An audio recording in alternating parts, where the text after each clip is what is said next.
sehat jiwa dan raga. Nah, oke, kita pagi ini beberapa menanyakan tentang ujian semester ya. Dan saya merasa penting juga karena outcome dari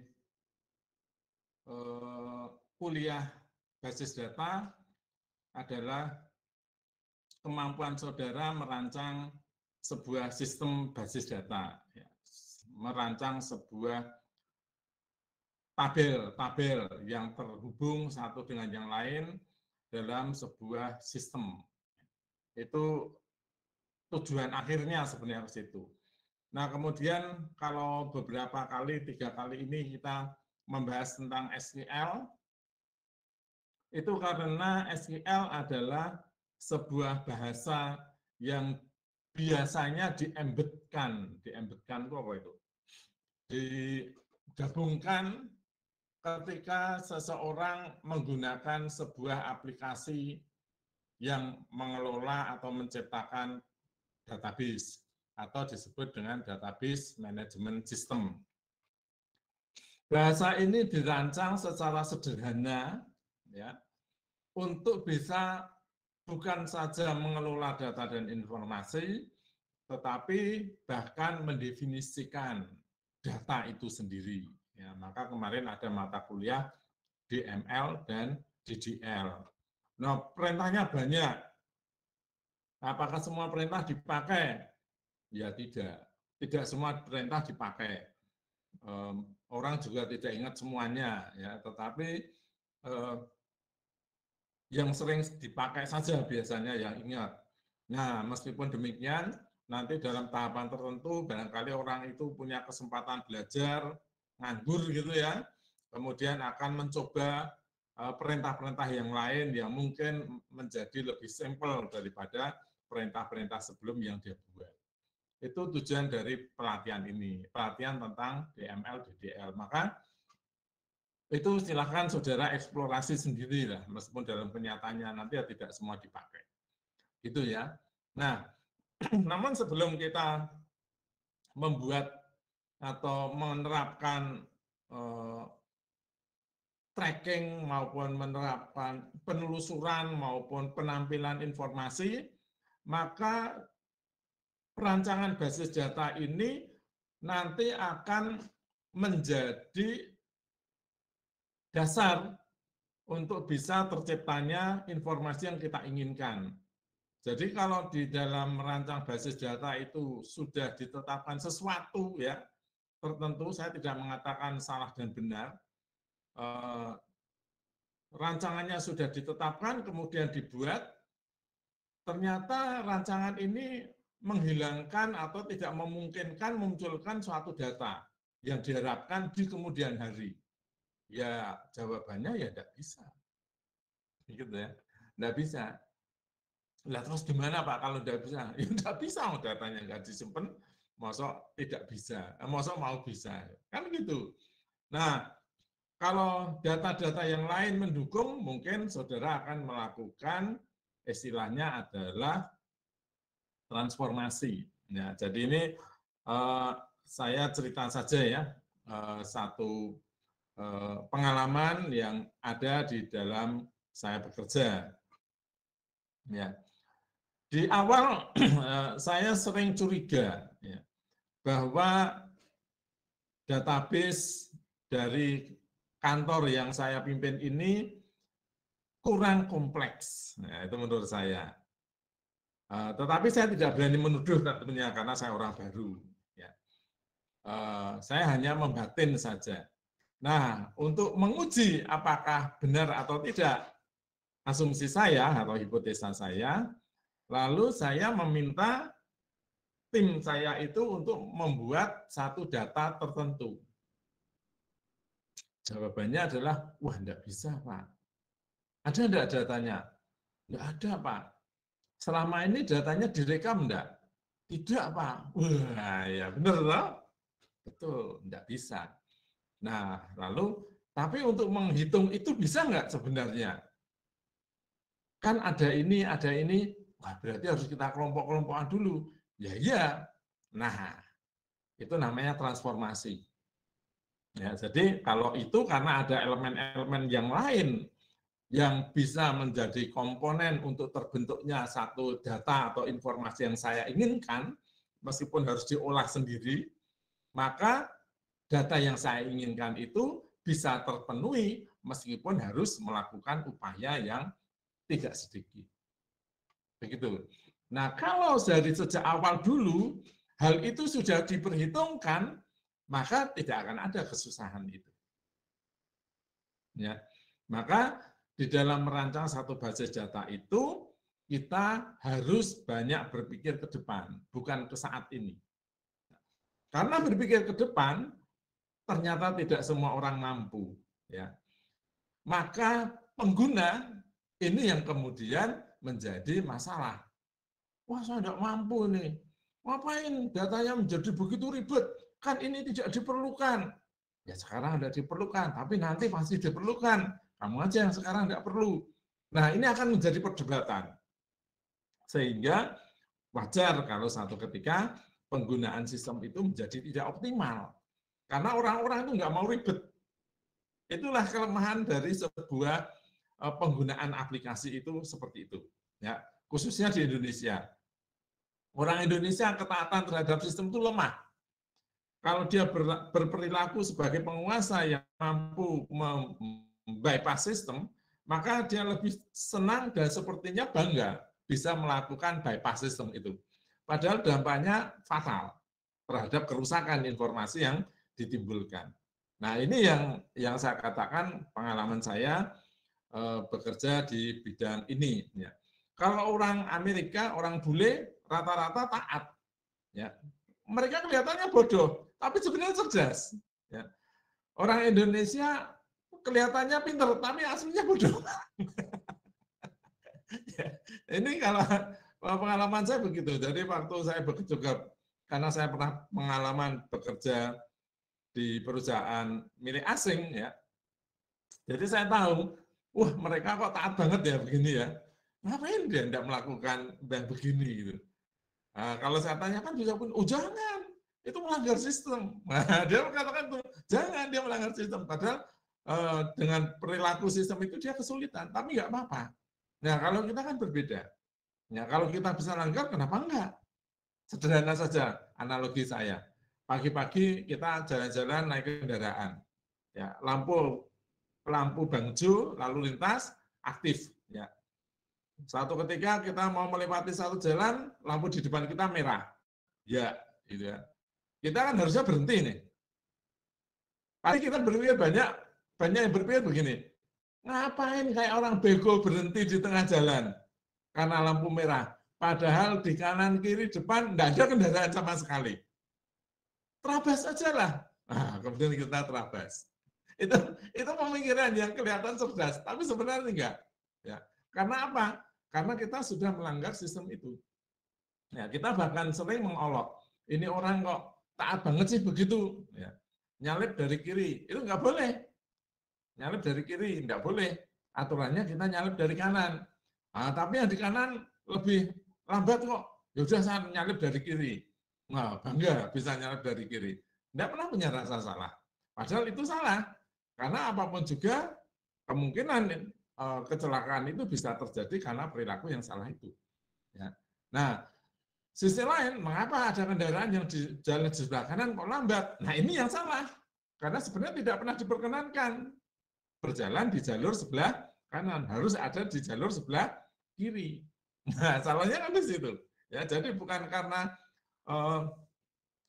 orang lain yang membuat kesalahan, lalu kita juga akhirnya ikut membuat kesalahan. Itu fatal. Di dalam sebuah database, itu yang terjadi, menjadikan data itu menjadi tidak baik. Ya. Maka merancang basis data memang tidak pernah ada baik buruknya, tidak pernah ada salah benarnya. Tetapi baik dan tidak sebenarnya untuk saat ini dan ke depan.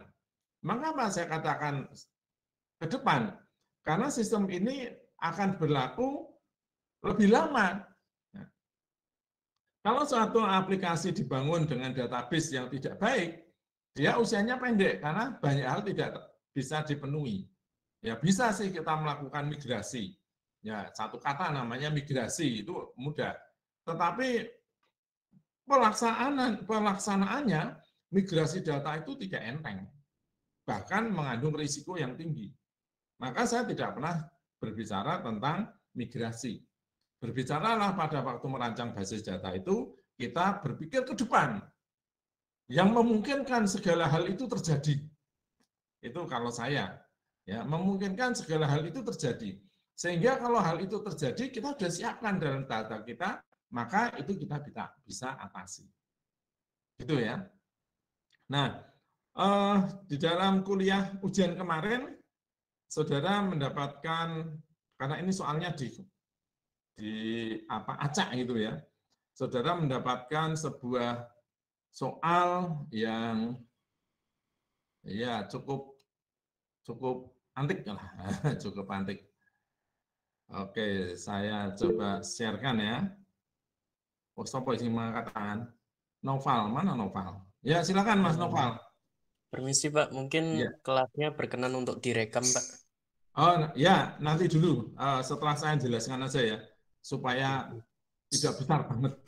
Gitu. Oke, siap. Ini Makasih kan Pak. baru prakata gitu ya. Nah, ini nanti kalau saya sudah jelaskan filenya, baru muncul.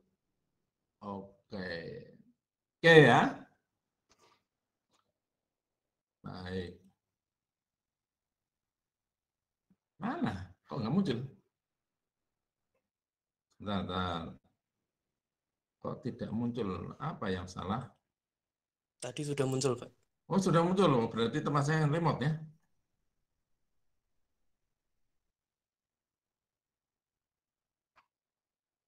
Bentar. Oke. Bentar, Mbak.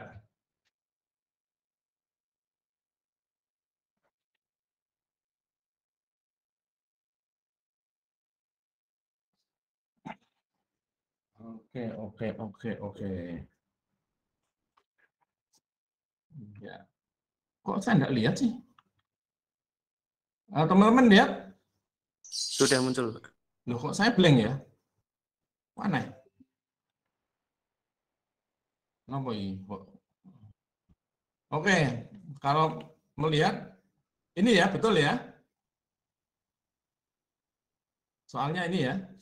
Nah, dari soal ini tentunya soal nomor 1 untuk pertanyaan ABCDEF tidak perlu saya bahas inilah ya, karena ini hanya sebuah teori-teori saja dan saudara bisa dapatkan dari mana saja ini ya.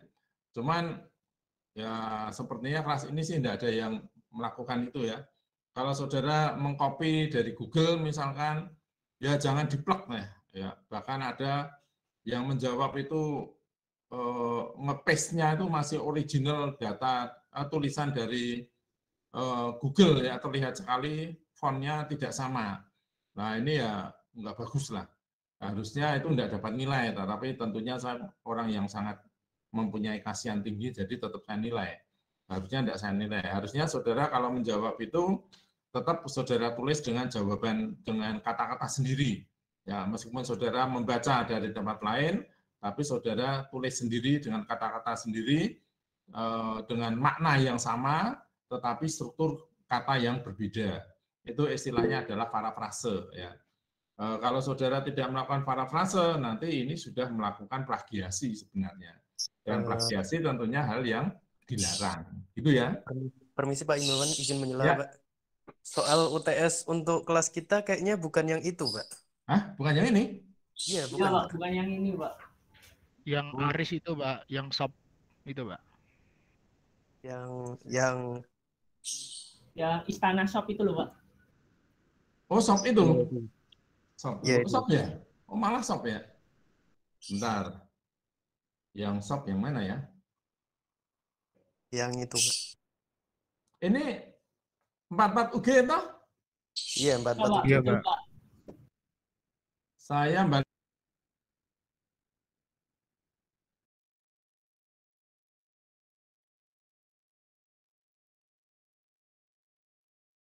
Lah kok metu.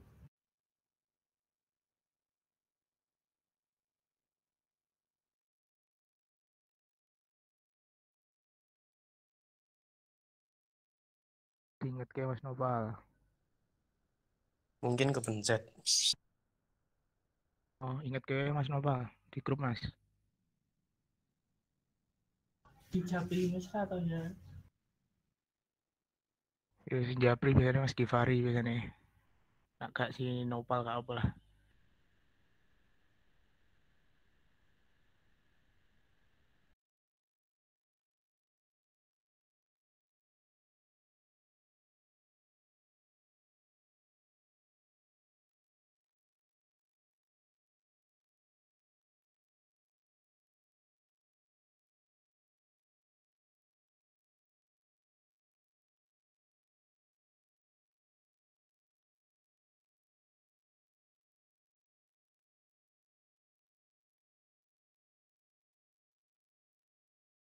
Mohon maaf Pak, mikrofonnya belum dinyalakan Pak.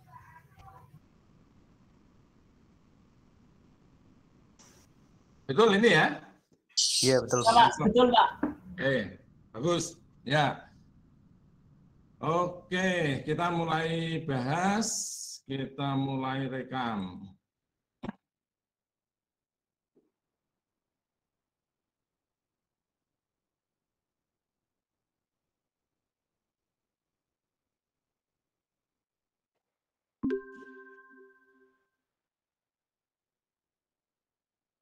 Oke. Nah, melihat soal ini, ya, tentu nomor 1, saudara cukup bisa lah, nomor 2 juga bisa lah itu ya, sudah ada. Kita masuk ke soal ketiga saja. Nah, soal ketiga ini sebenarnya soal yang cukup rinci penjelasannya, ya. Berbeda dengan yang saya tampilkan di awal tadi, kelas lain itu malah sebenarnya berantakan itu ya. Perlu pemahaman dalam. Kalau di soal ini sebenarnya lebih mudah karena rinci. Ya. Sebuah mini resto Istana Sup menawarkan 3 kategori menu, sup, minuman, dan lainnya. Nah, apakah ini nanti akan menjadi entitas sendiri? Entitas sup, entitas minuman, terus ada entitas lainnya. Ya. Apakah saudara akan membuat ini sebagai entitas sendiri? Ataukah ini hanya sebuah bagian dari data? Nah, itu nanti akan muncul persoalan itu. Setiap kategori memiliki beberapa item menu. Namun satu item menu hanya memiliki satu kategori menu. Ya. Nah, kalau kita sampai di kalimat ini, maka sepertinya pengelompokan atau pengkategorian ini menjadi penting di dalam rancangan sistem ini. Sehingga ke depan kemungkinan tetap akan muncul menu-menu sup yang baru atau menu-menu minuman yang baru. Ya. Nah, kemudian kemungkinan juga nanti mereka akan melakukan analisis data berdasarkan kategori tersebut. Nah, kalau memang kategori ini menjadi penting, maka barangkali kita mulai terpikir untuk menyimpan kategori-kategori ini di dalam sebuah tabel yang berbeda-beda. Tabel ya. Ya, karena kelihatannya kok penting ya. Nah, ini kita berpikirnya seperti itu. Kalau saudara berpikir seperti yang saya katakan ini, maka saudara berpikirnya itu sudah jangka panjang. Karena nanti kemungkinan akan ada kategori yang lain. Dan saudara tinggal menambahkan itu. Nah, persoalannya apakah nanti database-nya menjadi tambah? Ini persoalan yang lain. Kalau strukturnya sama, mungkin saja kita tidak perlu menggunakan sebuah pemisahan, ya, pemisahan tabel, tetapi nanti hanya merupakan tabel referensi saja. Ya, misalkan seperti agama itu kan sekarang ada 5. Siapa tahu nanti akan muncul 7 agama yang lain yang diakui oleh pemerintah Indonesia. Nah, itu kan berarti kita tinggal membuat satu pilihan yang ditambahkan. Demikian pula juga kategori ini. Nah, nanti di dalam tabelnya tetap aja mungkin saudara hanya mengatakan tabel menu gitu saja. Nah, kategori menjadi salah satu atribut. Ada atribut kategori, jadi ada atribut kategori, ada nama, ya, ada harga. Nah, mungkin seperti itu. Atau mungkin tanggal rilis, ya, atau kapan tanggal di launching makanan itu juga boleh.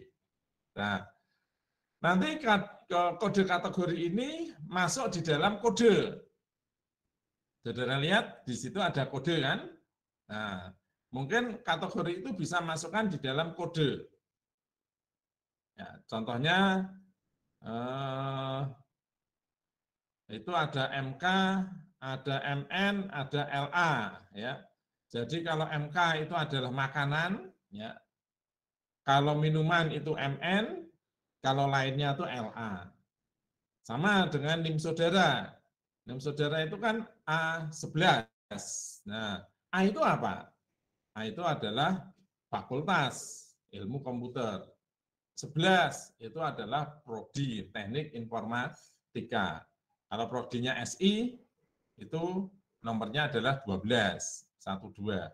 Kenapa kok 1, Pak? Oh ya, 1 itu adalah menunjukkan juga S1-nya. Ya, kalau di 3 mungkin 2 atau 3. Nah, jadi kita tidak membentuk tabel sendiri, kita tidak membentuk entitas sendiri, tetapi itu hanya dijadikan di dalam sebuah kode. Itu bisa juga. Kategori masuk di dalam kode. Nanti kategori kita buatkan tabel sendiri bisa, tapi namanya adalah tabel referensi. Ya, jadi kita dalam tabel referensi nanti bisa tambahkan. Itu nanti dilingkan saat membaca kode, hanya membaca kode. Ya, itu bisa. Saya lanjutkan.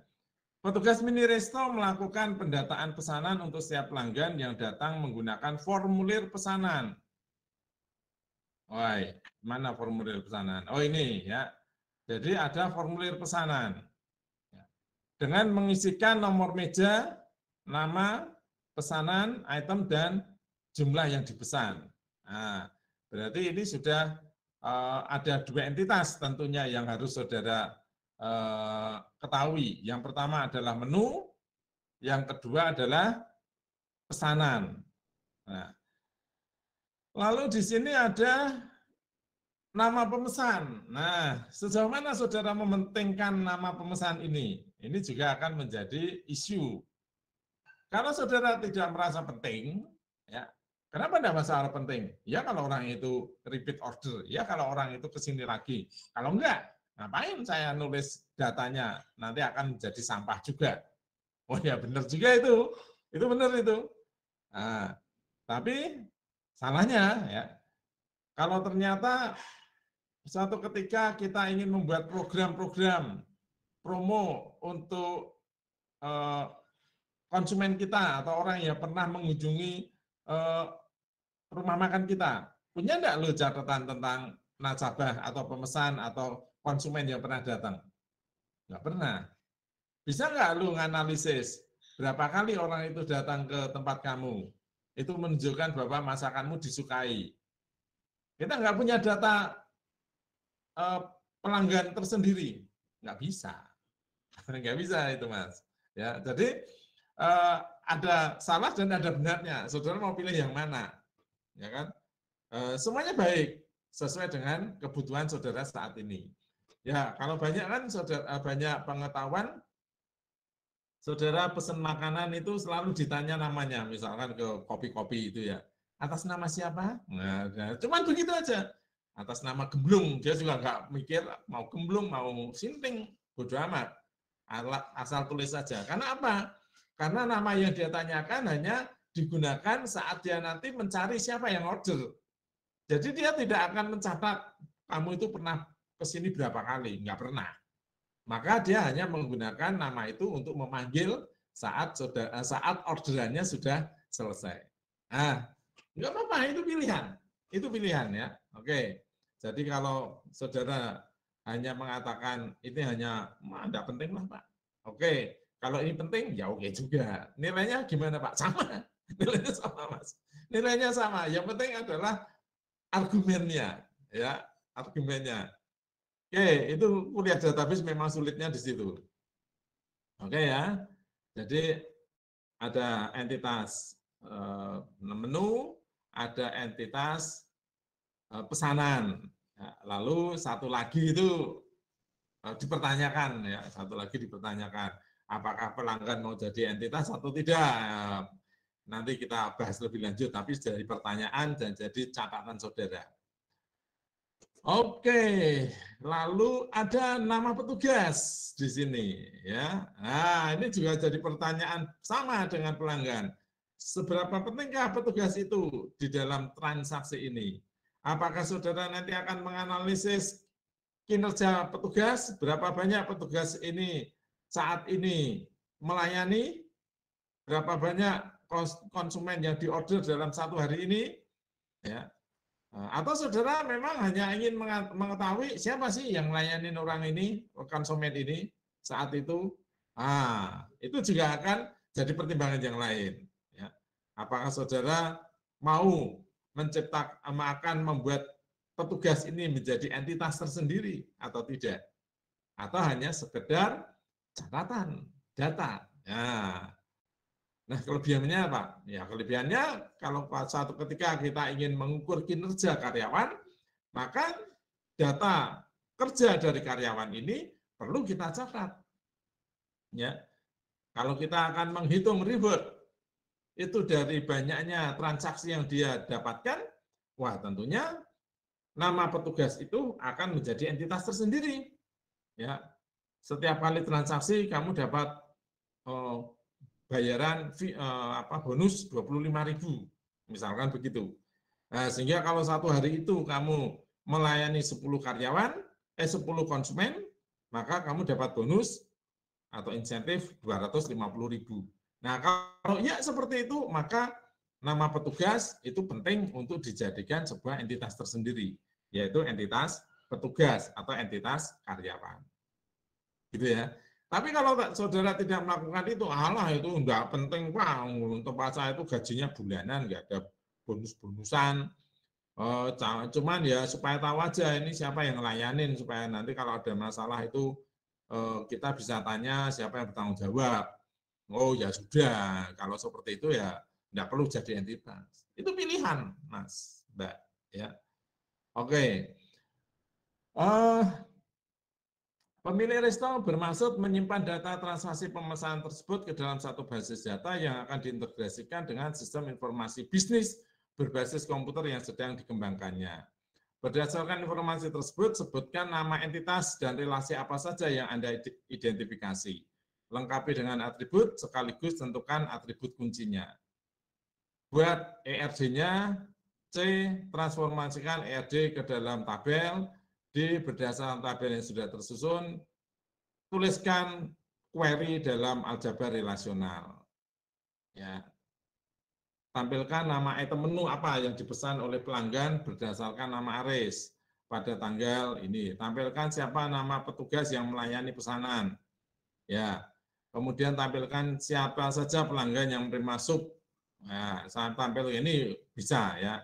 Ini bisa dengan diskusi kita tadi. Apakah nama petugas penting atau tidak, apakah nama pemesan atau pelanggan ini penting atau tidak, jadi entitas atau tidak. Persoalan D, E ini bisa dijawab semua sampai dengan G. Ya, ini bisa dijawab semua. Ya. Oke, kita lihat nomor 4. Nomor 4 ini, nomor 4 ini soalnya sampel ya, tapi rumit. Ini soal ini saudara harus mendeskripsikan proses bisnisnya dulu. Ya, kalau saudara tidak mendefinisikan proses bisnisnya, maka ini nggak bisa dikoreksi. Ya, jadi kalau soal yang nomor 4 ini nanti mengoreksinya berdasarkan kesesuaian antara proses bisnis yang saudara buat dengan desain ER-nya.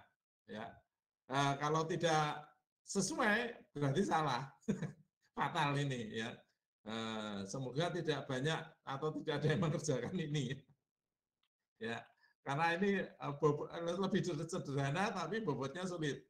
Ngoreksinya gampang, ya, sesuai atau tidak, enggak sesuai. Kalau sesuai baru nanti akan dilihat lebih dalam lagi. Ya, oke. Kelihatannya sih sederhana. Ini apa tuh? Daftar judul pemutaran film. Judul film Tali Pocong mempertemukan Dewi Persik, Dewi Sandra, misalkan gitu ya. Lokasi gedung yang tayang, ya. Terus kemudian jarak pusat kota Semarang dari pusat kota, ya.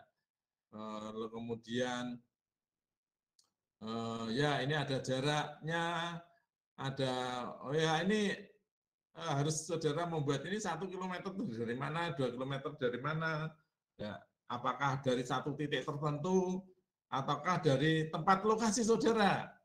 Nah, bayangkan kalau aplikasi ini dibuat dalam sistem mobile, ya. Karena dalam sistem mobile, maka jarak itu bisa dengan mudah ditetapkan.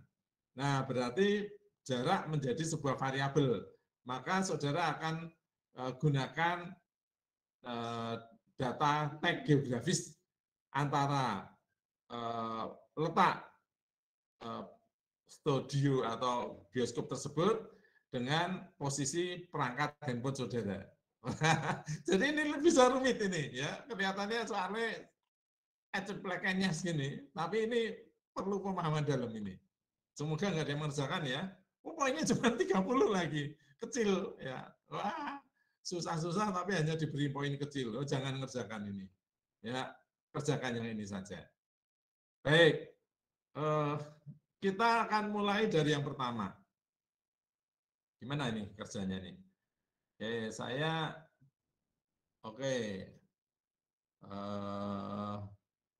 saya ganti ini, saya hentikan ya. Saya hentikan, saya ganti pakai PowerPoint saja. Oke. Iya. Oke. Ya, teman-teman lihat ya. Oke. Nah, kita mulai lihat. Pertanyaan yang pertama adalah entitas. Apa sih entitas yang ada di dalam soal tersebut? Insert text box. Oke, saya di sini. Yang pertama adalah menu. Ya. Yang kedua adalah apa? Pesanan. Ya. Ada lagi entitas yang lain? Siapa mau komentar? Petugas, Pak. Gimana? Petugas, Pak. Oke, petugas. Nah, petugas itu kalau menurut saya penting, Mas. Saudara lihat di dalam soal tersebut, petugas itu diberi kode. Lihat di situ, petugas itu diberi kode, maka mestinya itu adalah sebuah entitas yang penting. Ya. Menu pesanan petugas. Lalu adakah konsumennya? Entitas konsumen? Ada, Pak. Ada. Oke, nah ini yang paling komplit ini ya. Konsumen atau pelanggan itu ya. Kalau dalam bahasa ini kayaknya pelanggan. Nama pemesan atau pelanggan, pemesan. Oke, pemesan enggak apa-apa lah. Pemesan. Oke, nah kalau sudah begini berarti kita akan menciptakan 4 entitas. Ini entitas mana nambah kata edit text. Oke, ini entitas menu. Ini entitas pesanan, ya. Ini entitas, ada lagi entitas petugas dan pesanan dan pemesanan. Oke, pemesan gitu ada. Sebenarnya pemesan. Oke. Pemesan, ya. Nah, kalau saya menetapkan entitas itu hanya ini, ya. Jadi pesanan itu enggak ada. Mengapa kok pesanan nggak ada, Pak? Pesanan tidak ada, karena pesanan ini kalau ada yang pesan, pesanan ini tergantung sebenarnya dari pemesan. Kalau pemesannya nggak ada, ya pesanan nggak akan muncul. Berarti pemesanan ini adalah entitas yang lemah sebenarnya. Muncul kalau ada pemesan. Gitu ya. Nah, kalau kemudian nanti kita gambarkan RD-nya, maka terciptalah seperti ini. Kita lihat shape-nya, maka shape. Oke. Iya. Oke. Lalu garisnya. Oke. Gambar saya bisa dilihat ya? Bisa, Pak. Tak gede nih. Nah, kemudian ada lagi ini. Wes, kok ke bawah gini? Kok ke bawah?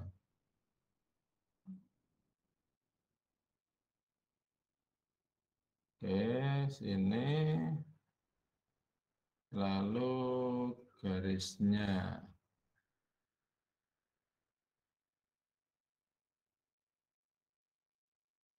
Ya.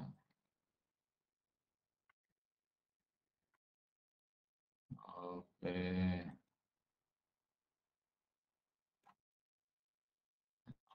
Nah. Oke, nah sebenarnya cuma seperti ini. Menu pemesanan petugas. Nah, kemudian kalau kita akan buat nama relasinya, maka menu pemesan petugas. Menu dengan pemesan, relasinya adalah pesanan. Ya, jadi ini adalah pesanan.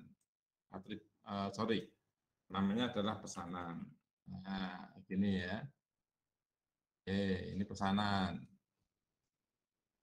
Kemudian pemesan dengan petugas. Ini juga memunculkan satu lagi, yaitu adalah apa ya? Pemesan petugas. Layanan. Layanan, oke, layanan, bagus. Layanan, nah begitu. Ya, ada komentar? Ya, kita lihat relasinya. Menu dengan pemesan. Ya. Saya lihat dari pemesan dulu. Seorang pemesan bisa pesan satu menu atau lebih? Bisa lebih ya. Maksudnya cuma satu menu? Bisa lebih. Oke, kalau bisa lebih, berarti relasinya di sini adalah 1, ya. Kemudian di sini adalah banyak, N. Nah, seorang pemesan bisa banyak menu, pesan banyak menu. Pertanyaan berikutnya saya balik. Sebuah menu bisa dipesan oleh banyak pemesan? Ya dong, ya kan? Nah, menunya sebuah menu ini saya ganti. Sebuah menu bisa dipesan oleh banyak pemesan. Nah, begini. Nah, karena ini N1, maka yang ini kecilnya kalah. Jadi relasi antara pemesan dan menu adalah many to many. Itu caranya. Oke. Nah, kemudian selanjutnya pemesan dengan layanan. Sama caranya. Seorang pemesan bisa seorang pemesan, ganti 1, bisa dilayani oleh banyak petugas?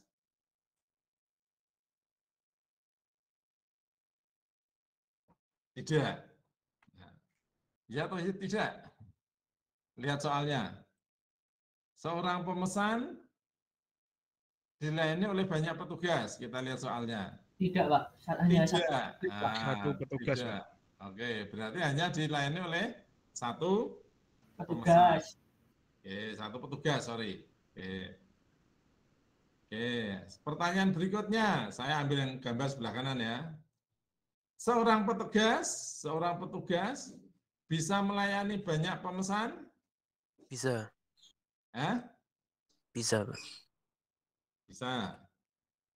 Seorang petugas bisa melayani banyak pemesan? Bisa. Nah, maka karena ini N, ini satu, satunya hilang.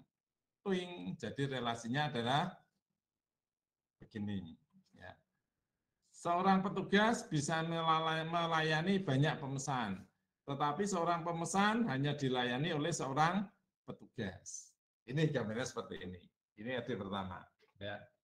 Jadi kalau sudah dapat ini, ya sudah nilainya 20 lah, gitu ya.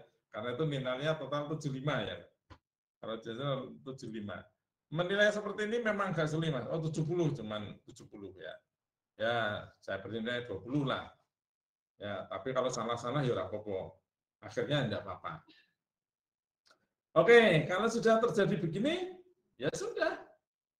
Silahkan saudara menggunakan aturan bagaimana mentransformasikan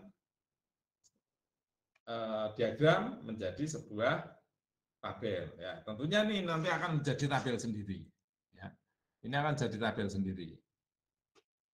Ini akan jadi tabel sendiri. Ya. Kemudian ini karena ini many to many jadi tabel. Kemudian pemesanan ini juga akan jadi tabel. Ini dibalik. Tuh. Nah, ini akan jadi tabel. Kemudian ini ya jadi tabel. Nah, pertanyaan berikutnya, ini jadi tabel enggak? Tidak, Pak. Layanan akan jadi tabel atau tidak? Tidak. Kalau tidak, kemudian nanti menghubungannya di mana ini? Petugas tempelkan ke pemesan. Gitu? Iya, kode petugasnya. Ya, bisa. Bisa seperti itu. Tetapi nanti kalau ini datang lagi, ya, kalau orang ini datang lagi, ya, maka perhatikan omongan saya ya. Kalau seorang pemesan, misalkan Aris itu datang lagi, dia akan mendapatkan layanan petugas. Tapi petugasnya kan pasti tidak sama, toh? Belum tentu sama. Betul enggak? Ya Pak, betul Pak. Betul. Berarti kan seorang pemesan ini dalam waktu yang berbeda akan dilayani oleh banyak petugas. Ya. Ya toh? Iya, Pak. Iya. Ini tegas saja, Mas, jangan ragu-ragu. Iya toh? Saudara jadi pelanggan di warung sup mini ini, mini sup ya. Karena saudara pelanggan tentu akan datang ke tempat itu lebih dari satu kali. Apakah yang melayani hanya orang-orang itu saja?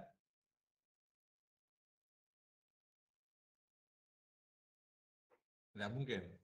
Nah, berarti seorang pemesan sebenarnya juga akan dilayani oleh banyak petugas, tetapi di dalam transaksi yang berbeda, di hari yang berbeda kemungkinan. Nah, kalau kita melihat kondisi seperti itu, Mas, kemungkinan seperti itu, maka sebenarnya relasi pemesan dan petugas itu adalah many to many, bukan many to one. Kalau dalam satu hari itu memang adalah many to one. Seorang pemesan pasti hanya dilayani oleh seorang petugas. Ya. Tetapi kalau kita bicara dalam kurun waktu yang lain, hari yang lain, transaksi yang lain, maka seorang pemesan itu akan dilayani oleh banyak petugas. Hari Senin saudara makan dilayani oleh Siti. Hari Selasa kalau saudara dilayani oleh Ani. Hari Rabu saudara datang dilayani oleh Susi. Hari Kamis saudara datang, dilayani Siti lagi. Tetapi ketika hari Kamis saudara datang, maka apapun yang saudara minta, yang melayani hanya satu petugas, yaitu Siti. Paham enggak? Ada pendapat yang lain? Paham. Berarti karena di entitas pemesan itu ada atribut tanggal pemesanan itu ya, Pak?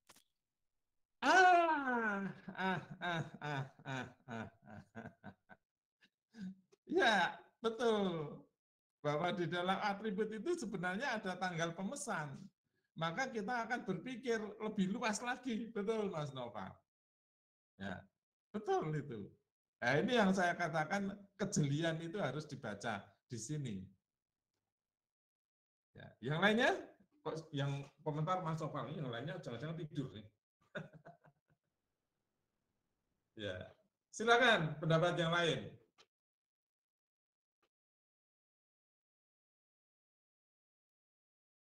Tak ada?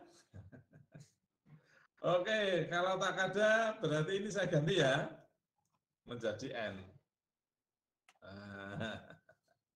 Maka ini nanti akan menjadi tabel sendiri, ini akan menjadi tabel sendiri, ini akan menjadi tabel sendiri. Ya, jadi kalau nanti saya ubah gambar ini, yang baik. Ya, ini nanti akan menjadi tabel. Gambar tabel apa ya? Gambar tabel ya. Gambar tabel, oh ini ya. Oh, nah, lain ini. Saya insert tab. Ya. Enggak ada ya, enggak ada gambar tabel. Oke, enggak apa-apa nih. Gambar tabel. Oh, ini. Ini tabel.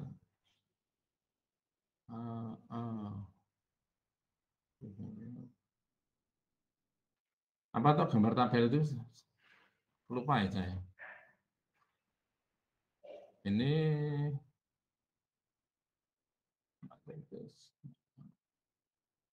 saya buat ini aja lah. Ya.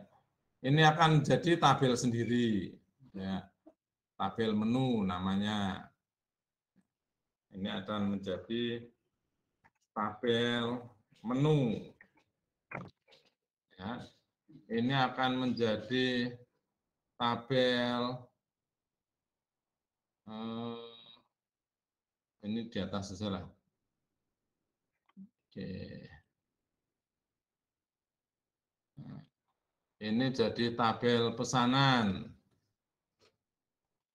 Tabel pesanan. Pesanan. Kemudian ini akan menjadi tabel ya, pemesan.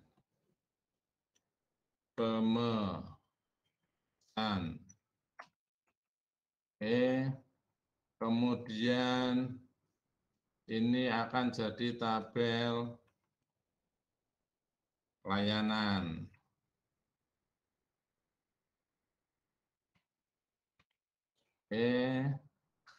Kurang satu. Kemudian ini akan jadi tabel petugas. Ya, jadi akan terbentuk setidaknya adalah 1, 2, 3, 4, 5 tabel. 5 tabel. Nah, jadi seperti ini.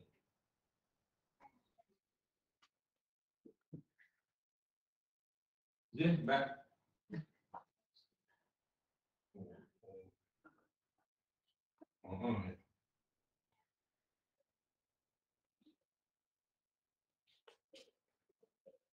Ya.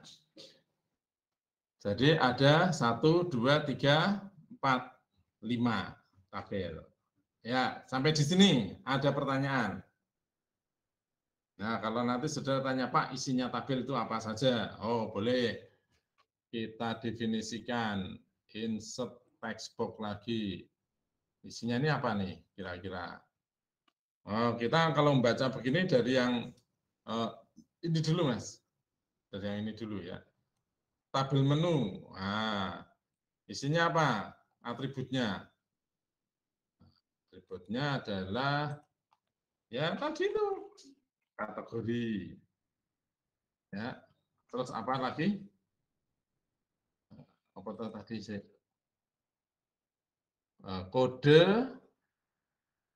Kode nama menu harga. Oke. Nah, dari sini. Kode nama harga. Ya kan?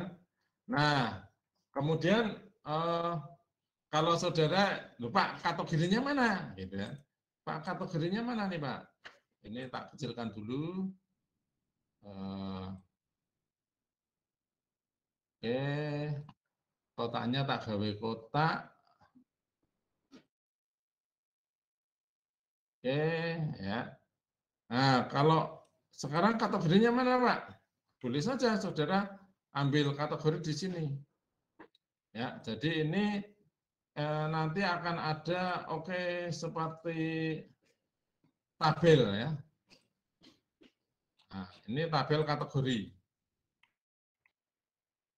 Nah, kategori boleh.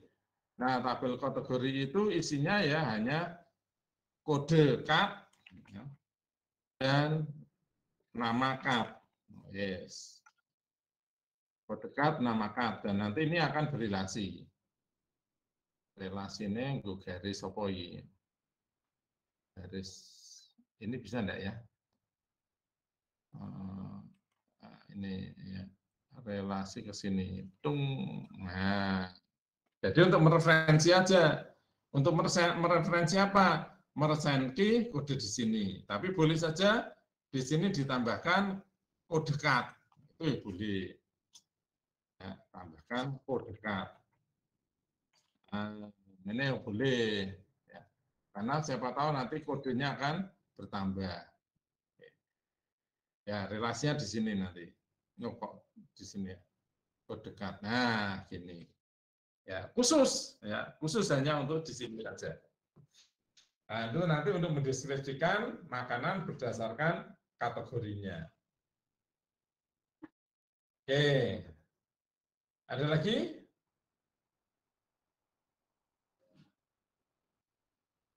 Oke. Tabel pesanan. Oke, kalau kita bicara tentang tabel pesanan, sambil di sini ya. Maka kita lihat ada enggak di sini strukturnya. Formulir pesanan, nomor meja, nama pesanan. Oke, nomor pesanan. Nomor pesanan.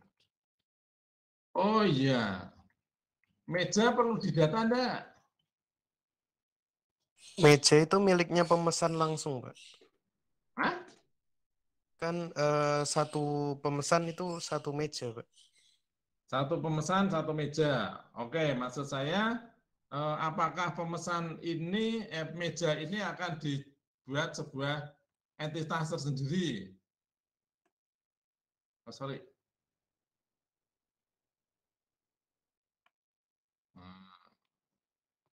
Meja, entitas meja. Entitas meja nanti jadi tabel meja, Pak. Ya, bisa saja jadi tabel meja. Perlu atau enggak nih? Tabel meja. Ya, ini nanti diberi tanda tanya ya enggak apa-apa sih. Insert tanda tanya. Tanda tanya. Oke. Oke, tak beri tanda tanya ya. Sepertinya tidak perlu, Pak. Oh, enggak perlu. Ya. Bisa saja meja dimasukkan ke tabel layanan, Pak. Jadi pemesan minta meja nomor berapa gitu. Oke. Jadi langsung kalau seseorang itu nanti pesan, ya, ini ono nomor pesanan. Sebentar. Nomor pesanan sebagai primary key dari tabel pesanan, Pak. Ya, betul. Nomor pesanan, nomor meja. Sebentar, ini saya sesuai formnya ya. Saudara lihat nomor meja, nomor meja. Terus apa lagi, Mas? Jumlah pesanan. Oh ya, jumlah kode tanggal. Oke. Tabel pesanan, kemudian tanggal,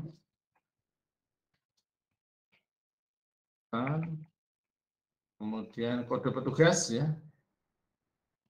Kalau kode petugas Kode petugas nggak ada di sini, nggak bisa. ya, di layanan. Oke, ini kode petugas. Kemudian kita cari petugas dulu. Di sini isinya adalah kode petugas atau nama petugas. Biar nyaman taruh sini. Ini kode petugas. Nanti jadi begini isinya. Kemudian kalau ini juga milik sini, nomor pesanan, nomor meja, tanggal pesanan, jumlah ya. Ada jumlah menu. Oh, kode menu. Oh, menunya kita sebentar. Jadi bingung ya aku.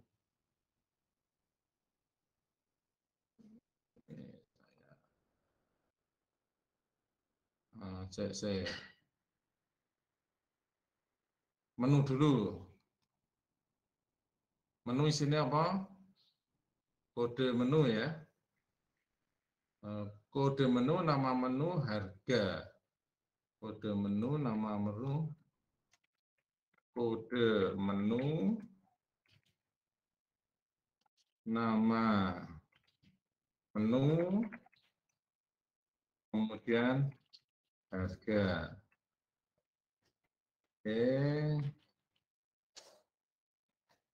Nah, kalau ini pakai kode kategori di sini, nanti kita tambahkan di sini kode card. Kode card ya, sebagai kode card nanti masuk di tabel menu. Tabel menu kode card. Ya, bisa masuk kode card di sini nanti. Loh, berarti udah ada nih ya? Iya, udah ada, Pak. Oh, ini yang salah nih, ora komplit nih. Menu, nama menu, harga menu. Oh, udah ini berarti ada di sini nanti. Oke. Ini berarti nanti karena ini ada pemesan dulu ya, kita yang kesini dulu ya, gampang. Kode pemesan,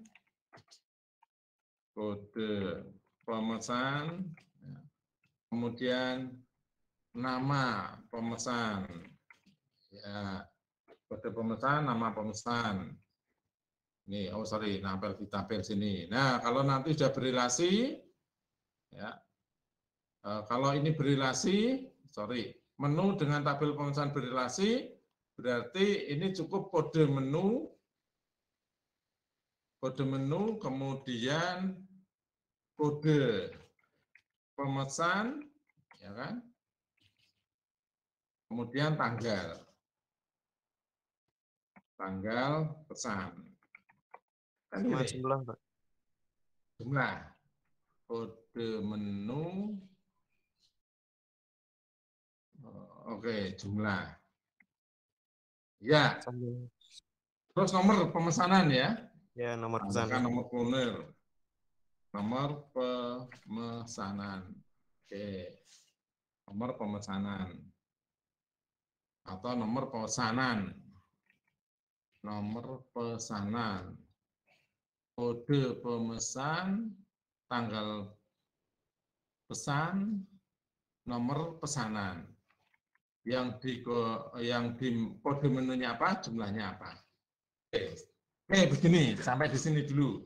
Nah, kemudian kode petugas ini ada di sini, nama petugas. Nah, transaksi ini isinya apa? Oke, ini tak garis tengah. Nah, ini tentunya adalah kode pemesan, kode pemesan, cukup kode pemesan, ini adalah kode petugas. Ini Nomor ya. meja. Kemudian tanggal, tambahi.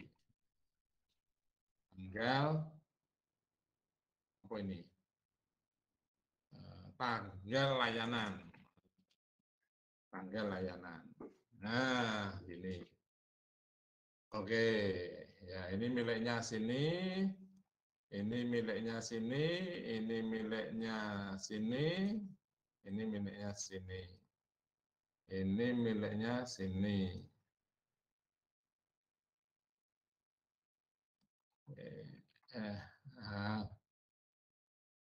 Tempel.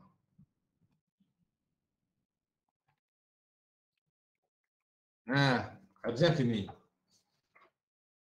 Ya, oke. Nah, tabel meja kemana? Tadi oke lah, meja tidak penting, Pak.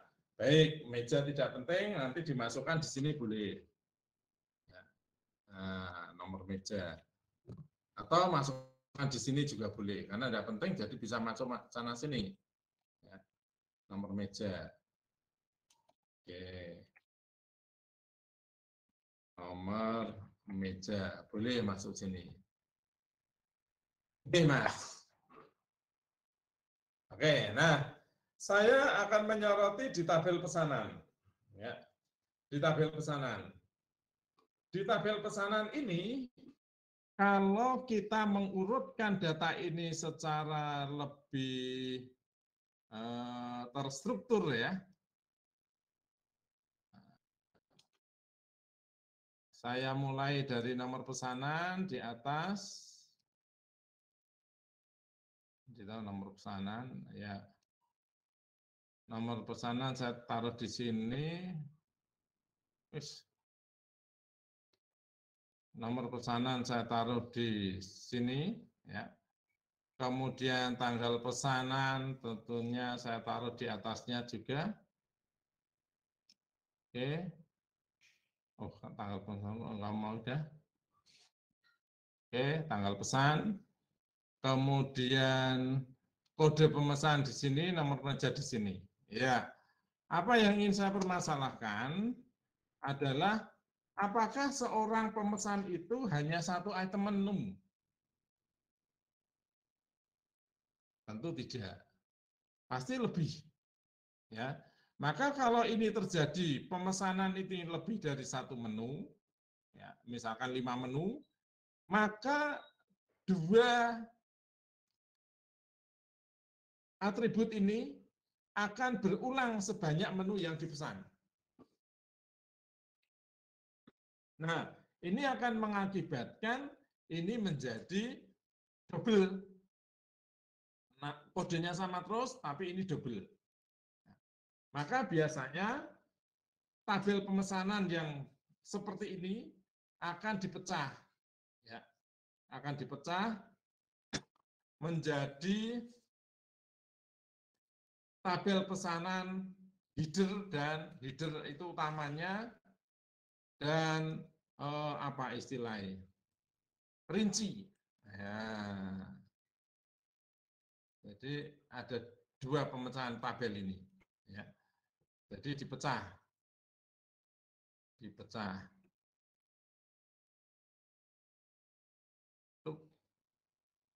Kemudian lagi. Nah, ini adalah biasanya header pesan. Ya, ini adalah rinci pesan. Nah, nanti kita ubah di sininya.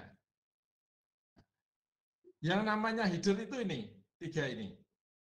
4 ya. Nah, ini yang berbeda. Maka ini kita hapus, saudara-saudara. Kemudian kita nanti masukkan di sini. Ya. Jadi di sini nanti isinya adalah kode menu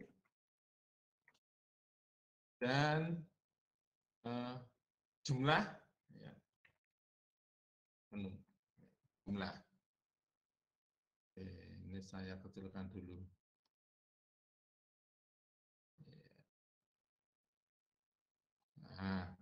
Nah, seperti ini. Nah, untuk menghubungkan dengan di sini, maka di sini kita tambahkan, yaitu nomor pesanan. Ya, jumlah. Oke, jumlah. Jumlah. Ya, jadi ini kan jumlah pesanannya ya. Jumlah pesanannya. Ini juga kecilin. Rinci ini pesanan. Kecilin. Nah, header pesan dan rinci pesan. Ini akan muncul di sini, saudara-saudara. Iya. Nah, nanti akan seperti ini. Ya, sehingga ini headernya nanti akan tercetak sekali, ini akan tercetak berulang kali. Tapi yang berulang hanya nomor pesannya. Ya, sedangkan tanggal tetap. Nomor pesanan sebagai kunci, nanti sudah akan mengetahui tanggal pesan, kode pemesanan, dan nomor meja. Ya. Nah, sekarang ini adalah satu tabel tersendiri. Kode pemesan, kode petugas, dan tanggal layanan. Nah, nanti kalau kita ingin menghubungkan antara tabel layanan dengan nomor pesanan, maka kita relasikan di sini. Bahwa di dalam tabel layanan ini kita sisipkan nanti, yaitu nomor pesanan, kode pemesan, nah, di sini nomor pesanan. Ini kalau kita akan hubungkan, sehingga nanti kita akan menghubungkan antara nomor pesan ya di sini dengan di sini. Twing, tak kayak gambar dia, iya nomor pesanan. Ya. Nah nomor pesanan ini terhubung sehingga siapakah yang melayani pesanan ini tercatat juga kode namanya, kode pemesan ada. Nah karena ini sudah ada kode pemesan, ini ada kode pemesan, maka bisa saja ini dihapuskan. Ini kita sudah masuk ke normalisasi sebenarnya, ya. Tapi tanpa sadar kita pakai normalisasi. Ini juga tanpa sadar kita melakukan normalisasi. Normalisasi kan supaya setiap data itu independen, ya. Nomor pesanan, nah ini nanti kalau ada jumlah biasanya ada total. Totalnya itu cuma sekali, masukkan ke sini. Total pembelajaran. Total bayar, nah boleh. Total bayar, dimasukkan ke sini. Ya. Karena itu cuma sekali. Jadi yang tercetak sekali dalam formulir, kita letakkan sebagai header, yang berulang kali kita masukkan di sini. Nah, jumlah ini adalah jumlah menu. Nanti kalau kita pengen tahu berapakah yang harus dibayar, kan relasinya ada nomor kode menu, ada harga. Ya, nah, di sini ada harga. Jadi harga dikalikan jumlah, nanti akan ada, oke, tambah lagi nih. Ini jumlah menu, ini total bayar rinci. Total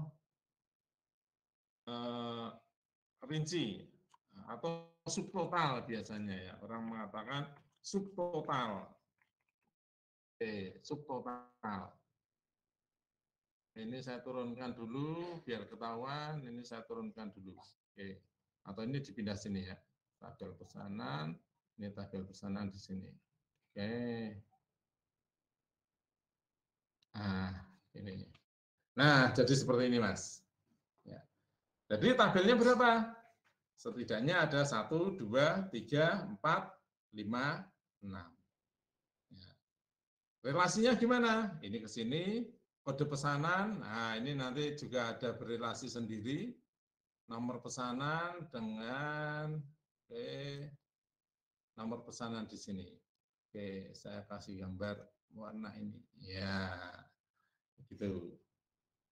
Terus nomor kode petugas di sini berelasi dengan ini. Ya. Nah, ya selesai. Gitu saudara-saudara. Jadi kalau mau tanggal berapa, ketemu berapa, nama Aris, ya cari relasinya. Kalau oke, kita coba jawab pertanyaan Tampilkan nama item menu apa saja yang dipesan oleh Aris pada tanggal 17 April. Oke. Menu yang dipesan oleh Aris ada di sini. Ya kan, kode pemesan, ya. Tanggal ini relasikan di sini. Jadi cukup merelasikan dua tabel ini kita sudah ketemu. Apa yang dipesan tanggal 17. Ya. Kemudian tampilkan siapa petugas yang melayani Aris pada tanggal itu, ya. Ya, ini ada nomor pesanan, tanggal, ada kode pemesan, nomor pemesan, sini ada nomor pemesan, ini ada petugas. Ya. Masuk ke sini.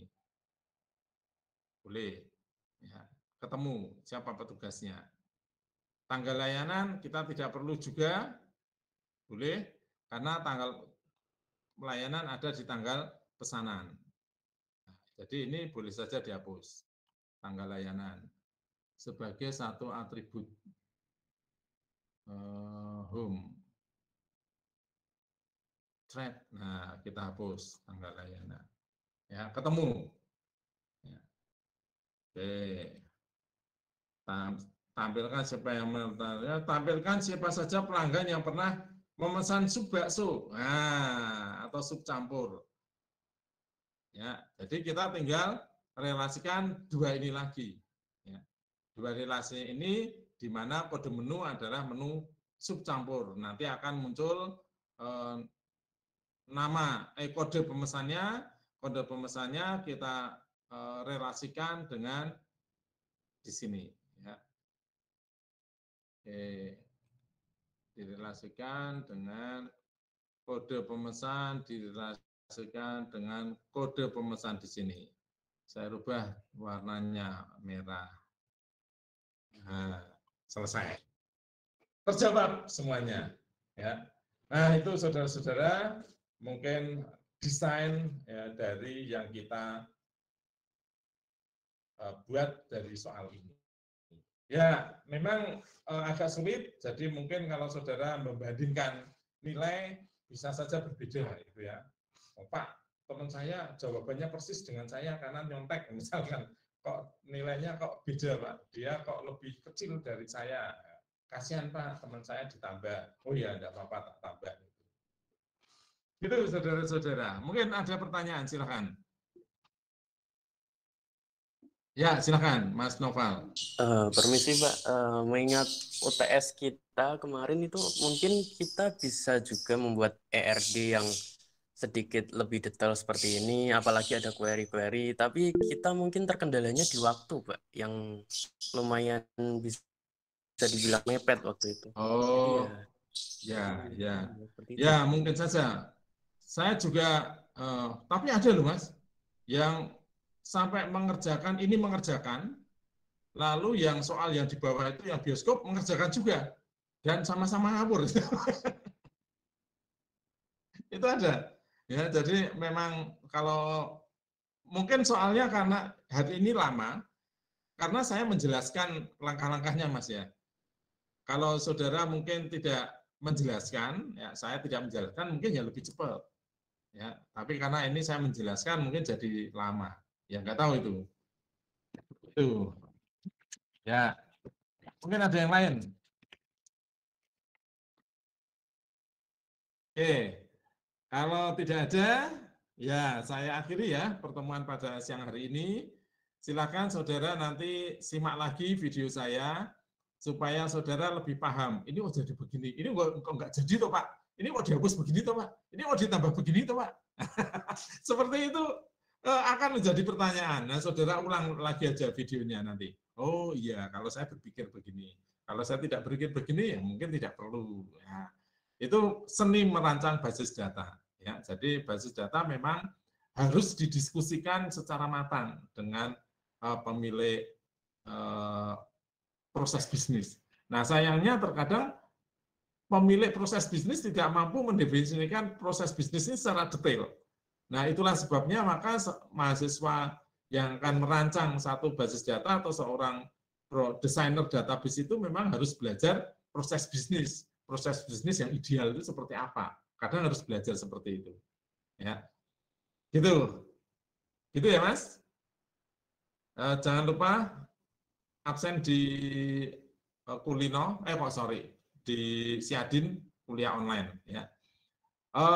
Kalau tidak ada pertanyaan lagi, saya akhiri pertemuan hari ini. Semoga saudara bisa mempunyai pencerahan dan kebingungan yang baru untuk merancang basis data. Karena kalau saudara mengalami kebingungan, berarti saudara sudah semakin mudeng gitu ya. Baik, saya akhiri pertemuan hari ini.